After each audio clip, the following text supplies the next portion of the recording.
The music business is in serious trouble. Or is it? That depends on your perspective. Let's talk about it. From New York City, this is How to Fix the Music Business, and I'm your host, Jim McDermott.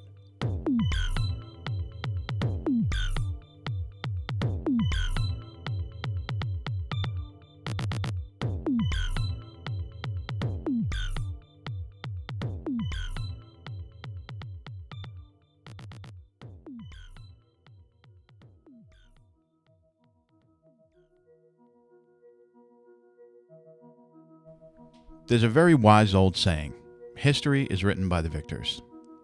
Here's the accepted history of the digital music business. The major labels were clueless about the internet and were doing nothing until Napster appeared and killed the music business. Luckily, Steve Jobs and Apple saved the day by inventing digital downloads, iTunes, and rescuing everyone. True veterans of the early digital music business know that things were a bit more complex than that. It was an exciting time and things evolved very quickly, too fast to keep up with, really.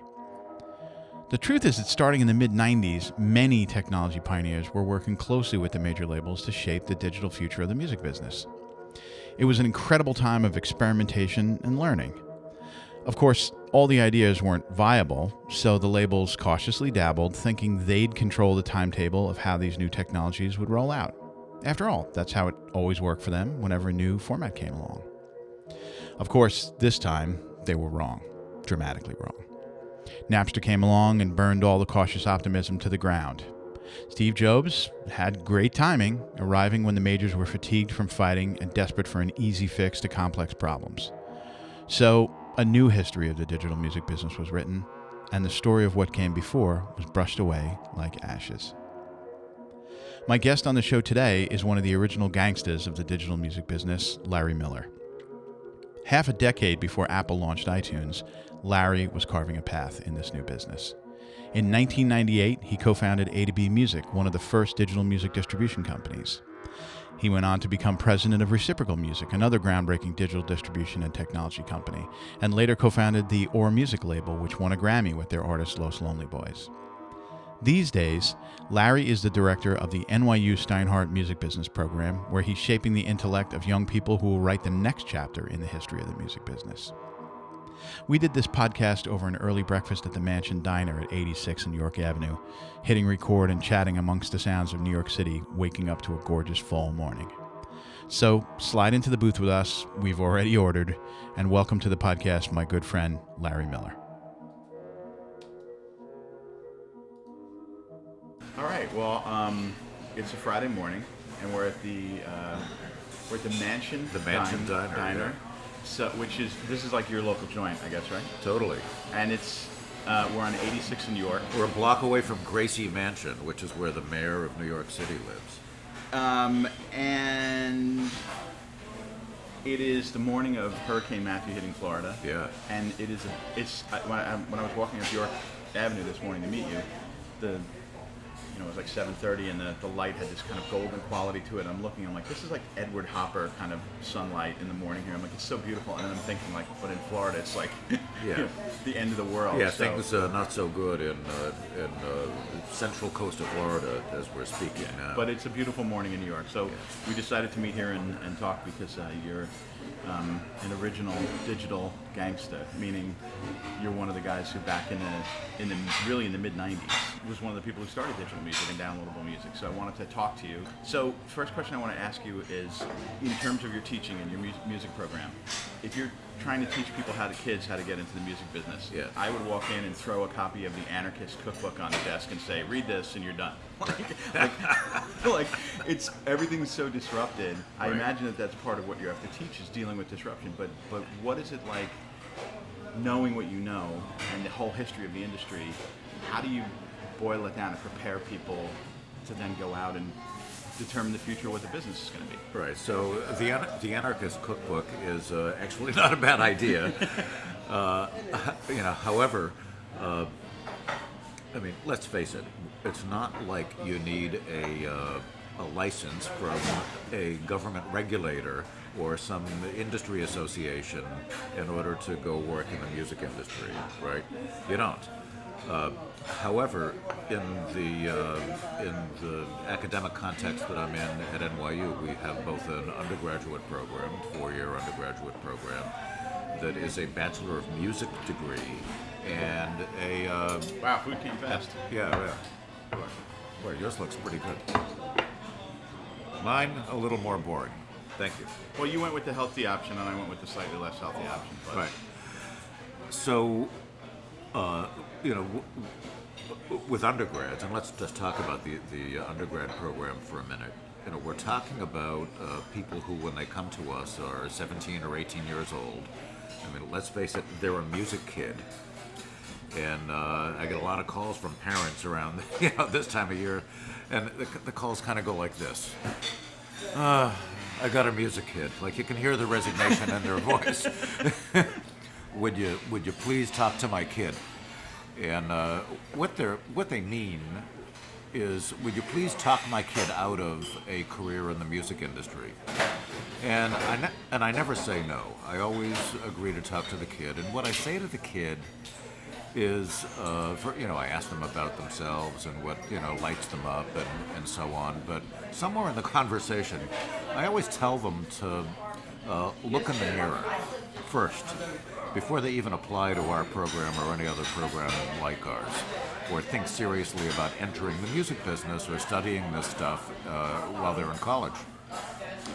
And if the person looking back at them literally can't imagine taking a breath in the early stages of their professional career without being utterly immersed in music discovery and music creation and music production and music consumption, in all of those issues, then please do yourselves and your parents a huge favor and study something else, or take courses with us but don't major in it. But if you are in that first bucket, there's nothing that I or your parents are going to be able to say to you that's going to keep you from doing this, and you're exactly the kind of person who ought to be going off, learning this stuff, and being tooled up to go invent the future of the music industry. But if you're not in that bucket, you will be eaten alive by the kids who are, and I warn them up front. So that's who comes to the program, and it's as I said, it's a pretty academic program where they actually need to learn music, meaning music theory, music history, ear training, keyboarding. They need to learn that. They need to learn business, accounting, marketing, finance, operations, statistics, and so on. And they get to learn all the stuff that they really came for: the business structure of the music industry, international music business, the highly volatile digital music business. They learn what A&R is and how to do it in lots of different kinds of contexts. It's not just about A&R and record companies, and honestly, we're not just studying recorded music. It's about recorded music, but it's about recorded music and music publishing and the live business and the rights administration business and artist management and so on and so forth. I mean, there's a lot to it. And so that is, the program, and many of them do go to work at the major music companies, but they also go to work in large and middle market music publishers and the performing rights organizations, artist management. Every talent agency, Live Nation, AEG, you name it, they're working there. And then on the digital side, they go to work at Google and Apple and Spotify and Pandora and all of those places.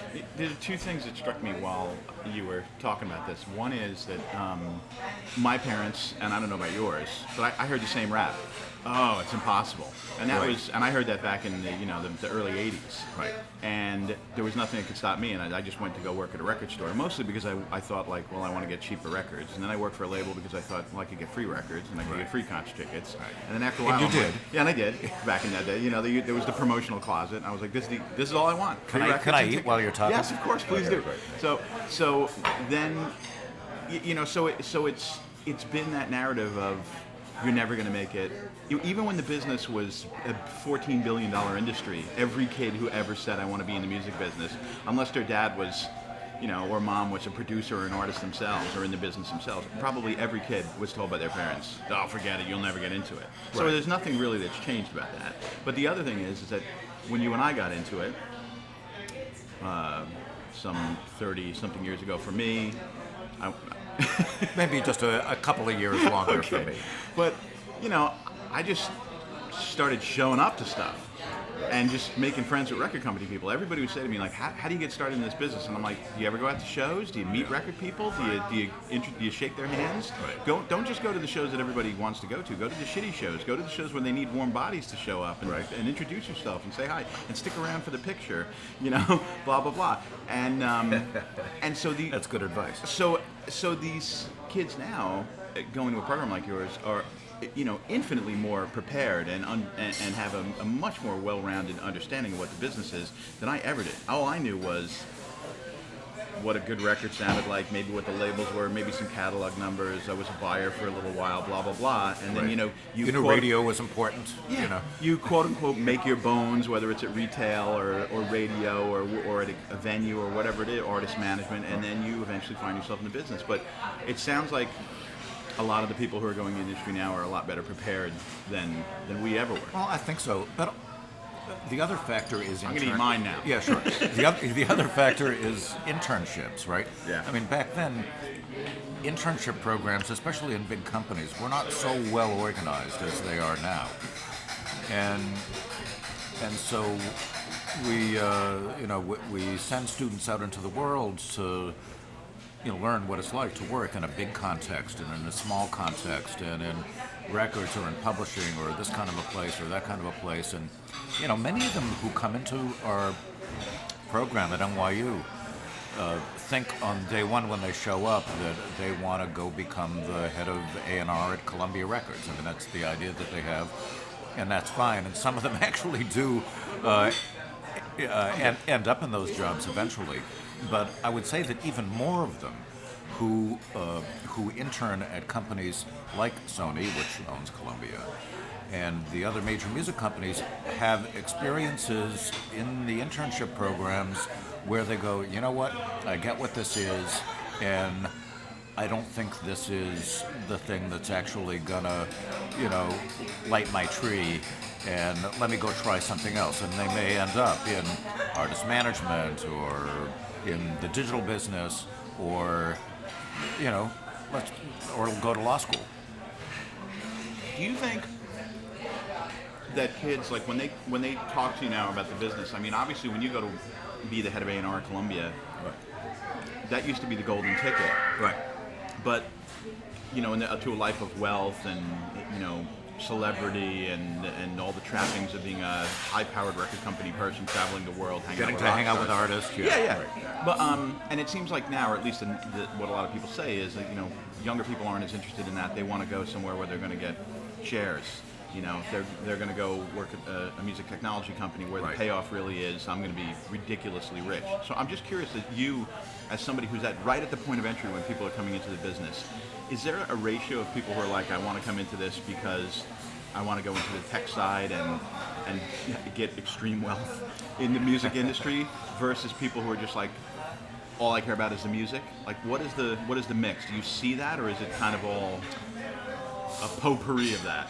The vast majority of them want to get jobs, and there's a lot of people in the music business who just want to get jobs, and learn, and go find themselves a mentor and be in a place where they get exposed to stuff and they can actually learn something. There is I would say a small minority of them who are hell-bent to go start something themselves. That's great. And there are others who want to find somebody who has that idea, right, and get in early to a startup for all of the reasons that I think you described very well. But there are even more who understand that much of the business has become what we used to call the digital business. Yeah. Right, and so they are going to work in these companies that are now, giant household name companies like Apple and Google and Amazon and Spotify and Pandora, that are where much of music discovery and consumption happens. Which is a great segue into your ODG status. Oh, yeah.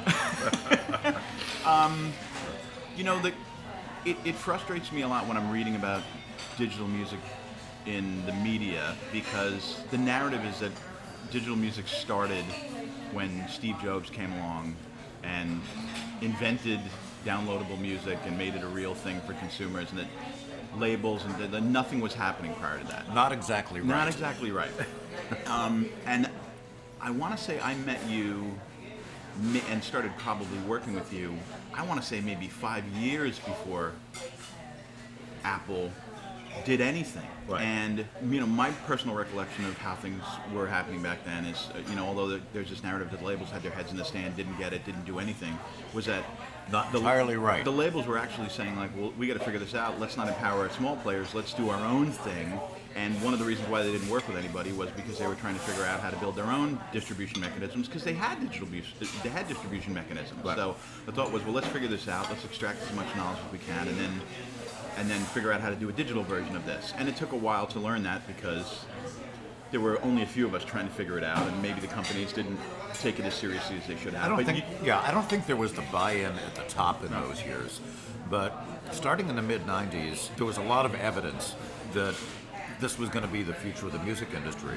But it wasn't until 2000, after, a year after Napster, when the industry really started to feel it in a really serious way, right? So the last 2 years of the last time we had 2 years of consecutive growth. Yeah, please. Warm up the coffee here. Yeah, very important to keep the conversation going. The last time we had 2 years of consecutive growth was 1998 to 99. Okay, so it was the end of the last century.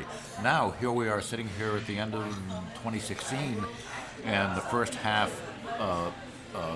numbers were just published by the RIAA in the U.S., and the numbers are borne out around the world, by the IFPI and others, that 2015 was a really good year, and the first half of 2016, even though physical media is continuing to decline, and paid downloads, the kind of thing that you get from iTunes when you buy a song or an album, is also in decline, that streaming is growing so fast that the recorded music business overall is growing by over 8% in the first half of the year. So we're on track for the first time since those years to have 2 consecutive years of back-to-back growth, which I think is a very important milestone as we're talking about the history of the music business, and in particular the short history of the digital music business.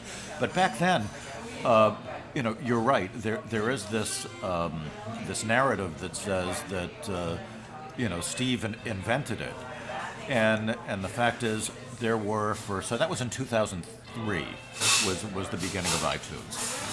Okay, so for almost 10 years before that, there was a whole series of what I like to think of as responsible, controlled experiments. I mean, yes, there were the anarchists, right? Yes, there were the barbarians at the gate who wanted to burn the whole music industry down, and there were these bomb throwers with Michael Robertson. Michael Robertson is one of them who I still follow on Twitter and elsewhere today. But Michael Robertson at MP3.com, of course, the Napster guys.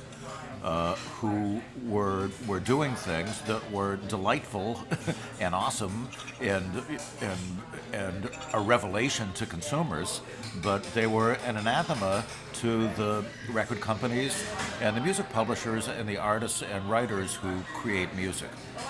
So all of that was going on, and yet there were, I would say, from 1995 to 2002-3, this whole series of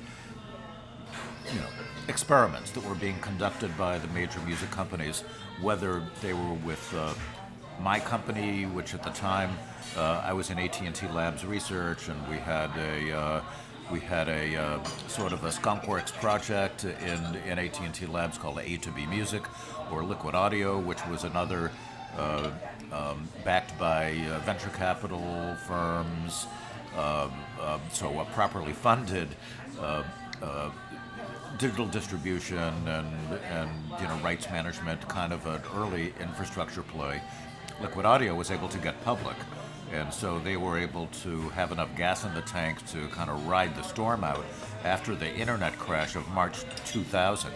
And yeah, I'm sure you remember that a lot of those early companies got totally shaken out after March 2000, even though it took another year or two for most of them to run out of gas. Then in 2003, along comes Steve, and I think as a result of brute force and cult of personality, was able to corral the major music companies, starting with Warner first, and saying, look, there needs to be one interface, all the music needs to be here, it should really be sold at one price, which is where 99 cents came from for iTunes downloads. And of course, first it was Windows only. I think, was it Windows only in the beginning, or Mac only? Yeah, right. It was Mac. Right, of course it was Mac only. Duh. I'm trying to remember, because of course now it's like everybody's got a Mac and everybody's got an iPhone. Larry's only had half a cup of coffee. So you're forgiven.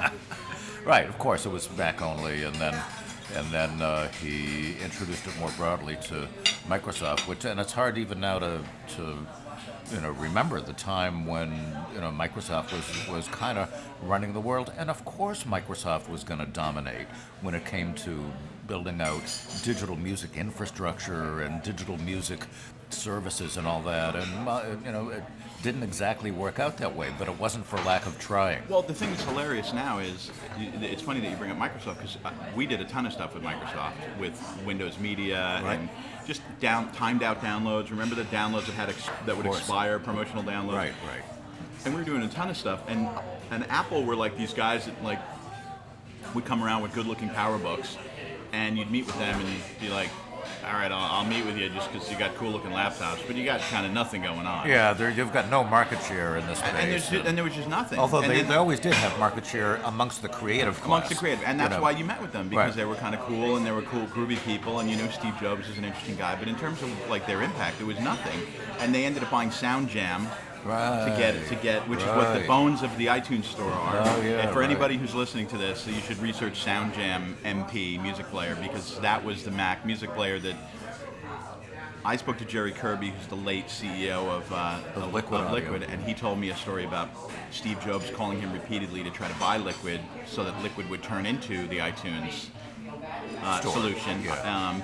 But he wanted to buy it for less cash than they had in the bank. So Jerry Kirby said, "Fuck you! Why would I do that?" And he said, "Well, because then you'll survive and you'll be the future of music." And Jerry was like, "No, we're not going to do it," which probably seemed like a good idea at the time. I mean, if you crystal ball, we don't all possess. Right. But hindsight being 20/20. But it is funny how, literally, there were. I remember working with you guys and just a ton of other people and doing stuff all the time, every week, promotional. Right, and that's what I'm talking about, responsible experiments. And, yeah. and what I mean by that was that technology existed at that time in the 90s, right, that enabled the major music companies primarily to be able to experiment around continuing the business models that already existed and limit in many ways the upside and consumer friendliness in digital music. So so a lot of the technology in rights management in particular allowed record companies to imagine that they could perpetuate their existing models going forward into the digital realm. Now, as it happened, they were not the most consumer-friendly experiments ever, right? And we learned a lot. The record companies learned a lot, and there was no cohesive digital music market. Well, honestly, until iTunes came. But let's just say the thing is about consumer friendliness. The record business has never really been overly concerned about consumer friendliness. I mean, the thing about the CD format that was great. Records were $4.99, $5, and the CD comes out and they're $14.99, And I remember being in many meetings where, we tried to figure out whether or not we wanted to expire a single, if you put out a single for a little while, because you wanted people to buy the album. I mean, everyone says now, you made consumers buy a record that had one good song on it. Oh, and of course, consumers loved that. They didn't love it, but the thing was they did it.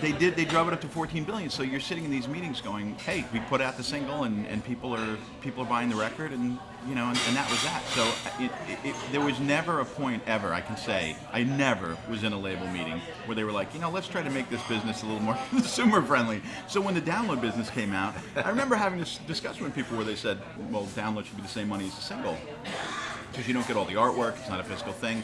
And they're like, no, it's a premium thing because you don't have to go to the store, so let's make it $129 instead of 99 cents. Right. So there was, from the very beginning, like, let's make it there was a discussion, like, let's tier this as a premium product. Because everything was always more. The CD wasn't less money than the LP, so it was like, well, this digital thing's going to be, it'll be the new... We'll make it even more expensive. Make it even more expensive. And it obviously, didn't work out. Looking back now, because it's almost 20 years later from when we started doing this. I mean, I think I probably met you... It was about 20 years ago. 97, 98. Right. At Polygram, I think. Yeah. Right. And I remember us going to the UK. For those of you following along at home, Polygram was later acquired by MCA Records and became the Universal. basis for the company now known as Universal. Yeah. Right. Yeah. In 98. That's a whole other interesting story. I was right in the storm in the middle of that. That was very, very, very interesting. Listening to what Edgar Bronfman wanted to do with the music business and everything. But in any regard, in any case. So, by the way, I just have to say on that tip, there's a great book on that era, and if you're interested in reading about how the business got to be pretty much the way it is today, there's a book called Fortune's Fool that you should read. Okay. Fortune's Fool. It's and it's a view of it's not an academic book. And it reads like a novel. Fortune's Fool about Edgar Bronfman, Warner Music Group, which is the company that he later, took over and eventually sold to its current owner, Access Industries. But the Universal Music Group of today was smashed together by Edgar and his investors back in the 90s. Yeah, and they wanted to basically own the digital music business. They were having discussions with BMG, and me being a Polygram guy, showing up at those meetings, they're like, yeah, we're going to be the portal for music on the internet. We're going to be the website that everybody goes to, and we're going to have the Kodak, this thing that they had called Nigel. And I remember sitting up... Nigel. I remember, this is really inside baseball for anybody who's listening. Wow. But essentially, in a nutshell, this is one of the reasons why it drives me crazy when people say the industry did nothing, because the reality of the fact is Universal, and Doug Morris, when he said, we weren't doing anything, it's such bullshit. Universal and BMG were trying to partner to basically be the gatekeepers of music on the internet. That's what they said to me, and I said, sitting there listening to this, I'm like, guys, don't you get how the internet works? No one can be a gatekeeper. This isn't going to work. And the people there were like, no, we're going to make it work. We're going to have so much market share. We're going to establish what the codec is, and everyone's going to come through our website portal, which was called Get Music at the time. Yes, right. And I left there and went to work for Sony. But anyway, I remember those Nigel meetings, and I think that the project was named after the XTC song. Really? Making Plans for Nigel. Is that what it was? I always thought so. I thought it was Nigel Tufnell from Spinal Tap. I think, knowing them, they probably thought it was Making Plans for Nigel, but maybe it was just me saying, no, this is more like Spinal Tap. Well, it's so ridiculous. The fact is, it was more like Spinal Tap. But this was 5 years before iTunes. Yeah. That they were literally trying to come up with a Kodak and a way to sell it and a download store and portable devices and the whole infrastructure. Yeah. 5 years. 97, 8, 9, maybe. Yeah. So when Doug Morris does his Rolling Stone interview and says, we didn't know anything, we didn't do anything, it's just, it's total bullshit. It's revisionist bullshit. Right. But, the Napster thing I think was funny because it was almost like, we were in this big building and there was a fire on a floor somewhere, but we're like, it's controllable, we're managing it, blah, blah, blah.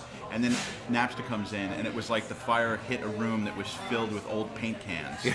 And it was all of a sudden, poof, and everyone was like, holy shit, what do we do? And then along comes Steve Jobs, I've got this great new fire, here's my fire solution. Extinguisher. Yeah, Right. and all these guys at the top who had been tolerating these experiments and not really understanding them were like, okay, you guys have had your time. Here's this slick dude who's got a good idea and a sexy product. Shut up. We're doing iTunes, and that's what happened. 20 years later, can you believe it took 20 years for this stuff to kind of get, I don't want to say ironed out, but like to get back on track? I mean, because we have growth now. Can you believe it's almost 20 years of this disruption? And You know, on the one hand, by 2001, 2002, I was, and not just me, but I think a lot of us that had been at this for a while, like we were already kind of tired. yeah. Right. And yet here we are in 2016, and I think often of the Winston Churchill quote, where he said something like,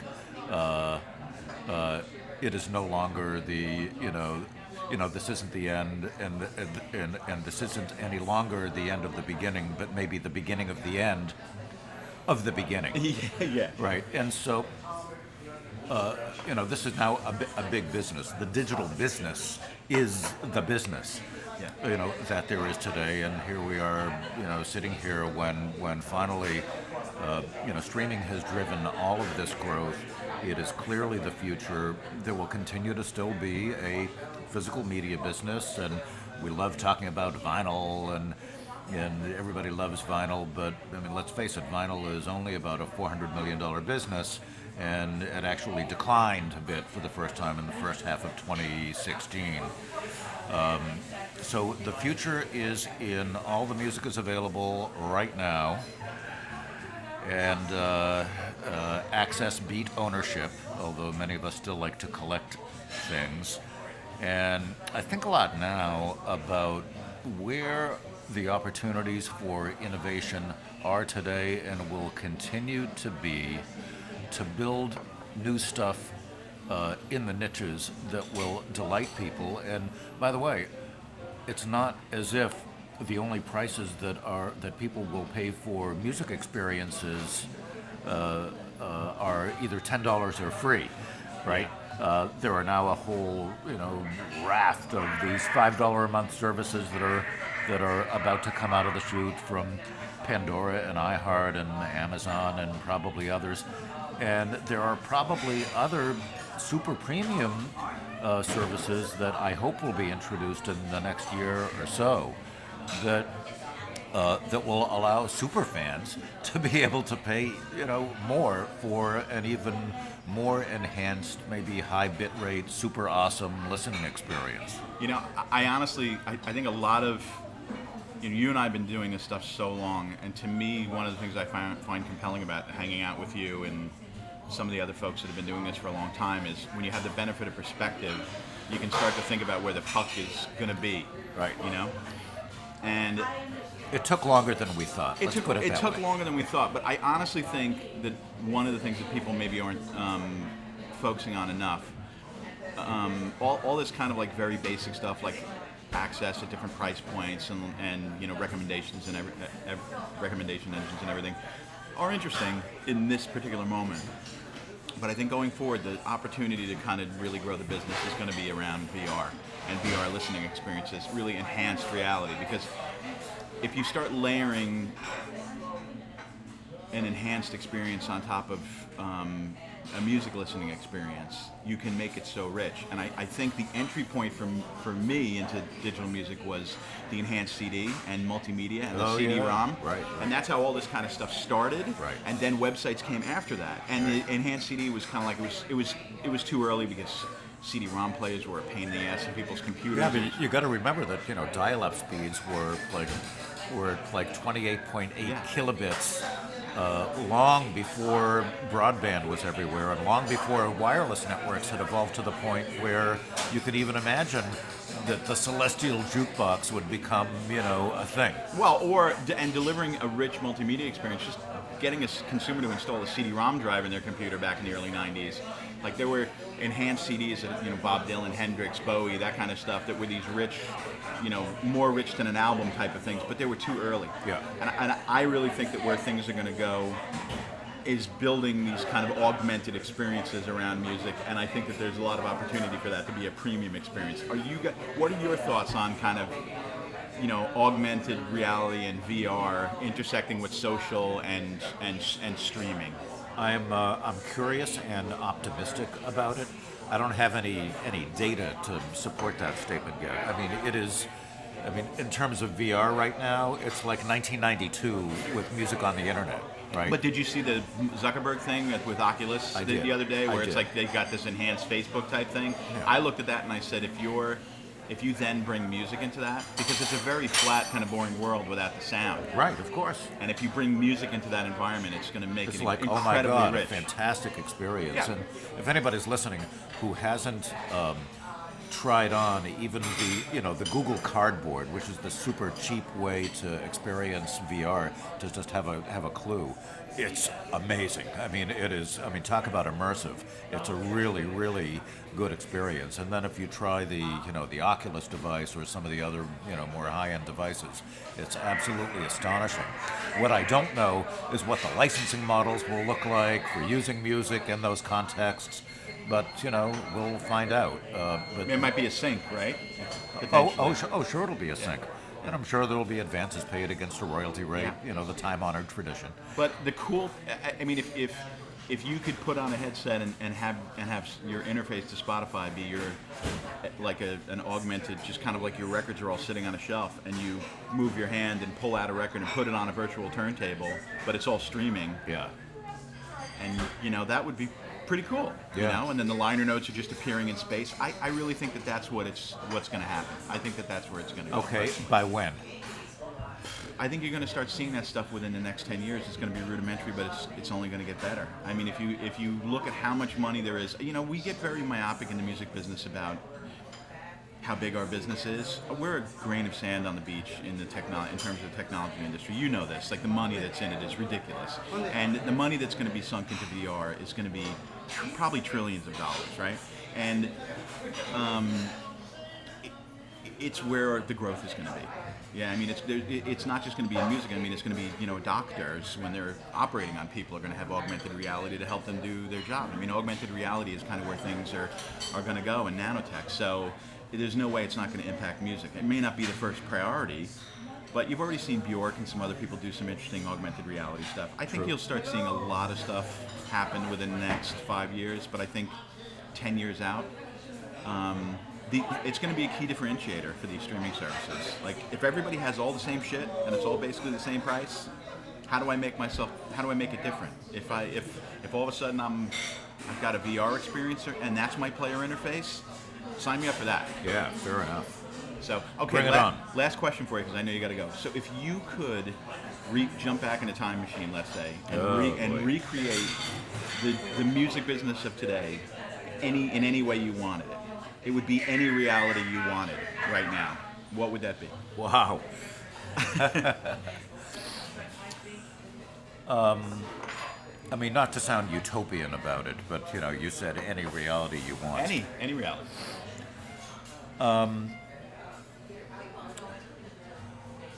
So the record companies are often cast as the bad guys in the telling of the story. And I would say that they were actors on the stage doing the best they could at optimizing their own businesses at any point along the way, given the constraints that they were facing. What I would have done, if I could go back in time and do it completely differently, is in the 1990s, I would have blown up copyright law in the United States and built something from whole cloth that actually anticipated the kind of future that we are living in now. It makes no sense to me that we have the laws and structures and payment mechanisms that pit recording artists and labels against music publishers and songwriters, the way that has evolved. And so, I mean, just one particular aspect of that is the DMCA, right? We could spend another hour just talking about the Digital Millennium Copyright Act of 1998 and how, although it was intended to solve problems that were anticipated to be coming out of the chute as as radio-like services like Pandora were inevitably going to be introduced over the next few years, the amount of unintended consequences from the way, copyright protection was written into the law, and the horrific gymnastics that rights holders like publishers and labels need to go through in order to to claim their rights for the way that music is being used on the internet is just it's very, very challenging, and that's just only one aspect. But yeah, if I could do one thing, it would have been to burn the house down in 1998 and build something new that had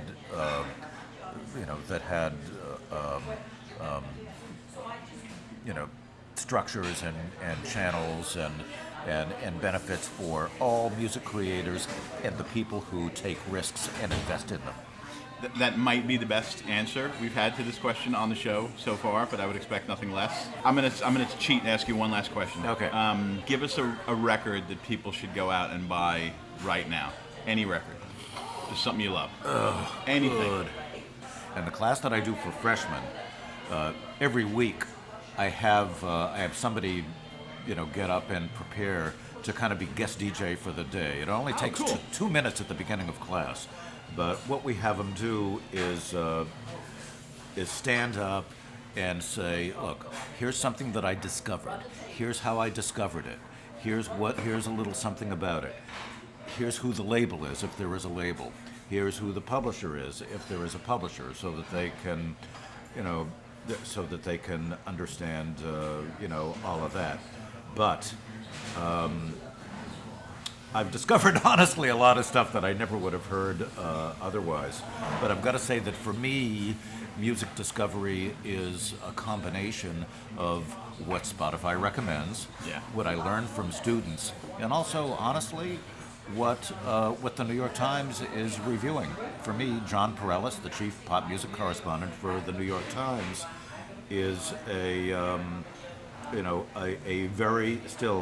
still very important recommender of things that might even be new from artists who I didn't even know had new stuff.